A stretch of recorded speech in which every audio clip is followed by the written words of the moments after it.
Hi everyone, welcome to my channel and thank you for joining me today as I take part in the Sunday sketch with some other crafty ladies. And we're all going to be using the sketch that you see in the top left corner of your screen. I'm going to use that sketch today to document 3 photos of my grandson and create a 12 by 12 layout. So if you are already subscribed to my channel, thank you for joining me once again. And if you are new, I hope you take a look around today on my channel. If you like what you see, go ahead and click that subscribe button. So here we have 3 photos that I'm going to use on this layout, and on the sketch you can see there's just 1, but I'll use 3 today. And I also changed up the shape of the photos. I'm going to use rectangle photos instead of the circle one that they have on that sketch. But the basic design of the sketch I am going to keep. I'm also going to add in some circle elements as well all around my photos. Now I do want to do some mixed media on this layout. I am using white American Crafts textured cardstock, and I'm going to do the smushing technique. Now I will go ahead and add all of the items I used today. I'll add the links to those items down in my description box, along with everyone participating today on the Sunday sketch. I'll add all of their links so you can check out their layouts as well that they created using the sketch. So for the smushing technique, I am using the white cardstock like I mentioned before. I did not add any gesso to my background. And I am smushing my ink pad, which is an Oxide ink pad, distress Oxide ink pad, onto the packaging. I'm spritzing it with just a little water to loosen up the ink and then smushing it down onto my background. You can see I'm using my hands just to spread the liquid around under my packaging. And I'm just going to go back and forth until I get that diagonal design that I'm looking for. And it's going to be a little bit past where my photos will be and peeking out from behind my photos. So here I'm just cutting down my packaging because I wanted a little bit more control. I wanted to get that diagonal shape. So I did not want the huge piece of packaging. I just wanted to go in certain areas right here just to tighten up that diagonal shape. So I decided to cut down my packaging. And this technique, you cannot mess it up. It's very, very simple to do. It's a very good technique to use if you're now beginning with mixed media on your scrapbook layouts. It's very, very simple to do. And you could, of course, go ahead and use different colors. You would first let the first layer dry, and then you add in the second color. You do not want to add them both in together while the first one is still wet, because you might get it all muddy looking, and you do not want that to happen. So here I matted my main photo, my center photo, in white with a white cardstock behind it, and I'm working on my title, which will say "Let's Celebrate." And these photos are of my grandson. We used a Snapchat filter. He recently turned 8 years old, and we just used a Snapchat filter to get these 3 photos here of him on his birthday. So you can see he have a cute little hat on there and the cake in front of him. So this is just one of the layouts I plan on creating. This will go in our everyday album, but I do have some more birthday photos to document that will go into his album as well. So there I just added the title, which says "Let's Celebrate," and I also added in handwritten below that this was Jaden's 8th birthday. So now I'm going to add in some embellishments, beginning with those circle elements that you see on the sketch. And I just grabbed an SCT sampler kit I had on my desk, which had all of these pattern papers. And I'm just going to go ahead and cut out 2 different size circles, and I'm going to layer them up behind my photos. So I'm going to add the exact sizes that I use using those punches. I'm going to add the size I used down in my description box. So you can see I pulled in quite a lot of different colors here. I also pulled in some black just to have a little bit of pop, and also tie in the black that's on my title. And I'm just going to layer them up one color, one design at a time, and that way I know I have my designs on those pattern papers spread out and not all next to each other.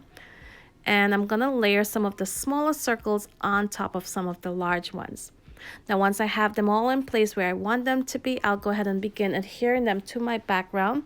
And you'll notice that I did use some foam adhesive behind some of the smaller ones just to pop them up and have a little bit of dimension. Now, when you add any type of mixed media to your background, you do need a really good glue to keep them in place. And I prefer using the liquid glue instead of my ATG when it comes to adding anything on top of texture paste or paints or inks such as this.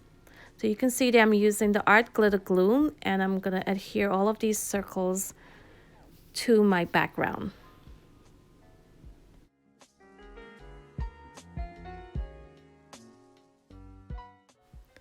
Now that I have all of my circles in place, I added in that little flag that says hooray above my photo, and I'm gonna add in some of these puffy stickers, these word phrases, and these are from Park Lane. I believe I got these at Joann, and I'm just gonna add them all around my photos on those circles. Some of them are gonna be directly on the background, and I use quite a bit of these stickers on this layout.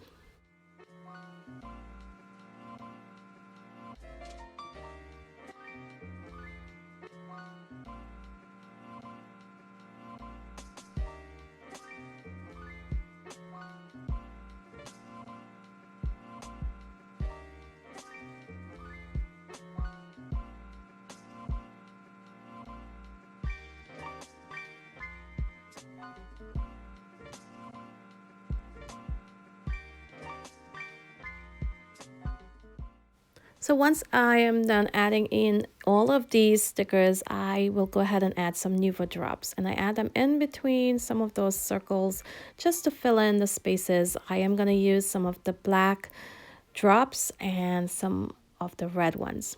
Now I will add in a lot more of the black ones just to add that contrast and also tie in the black circles and my black title.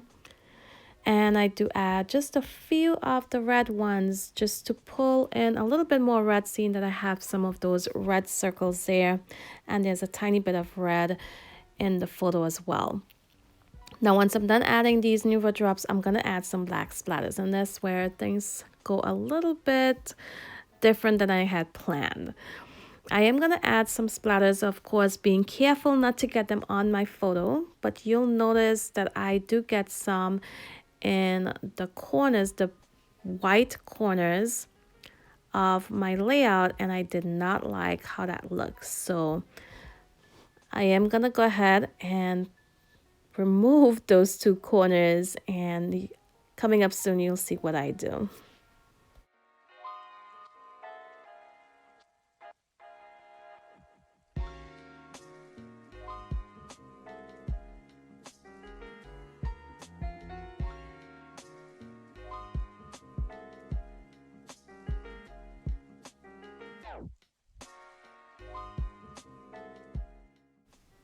So you can see here I'm gonna add just a tiny bit of splatters in those white corners, and I did not like how it looked afterwards.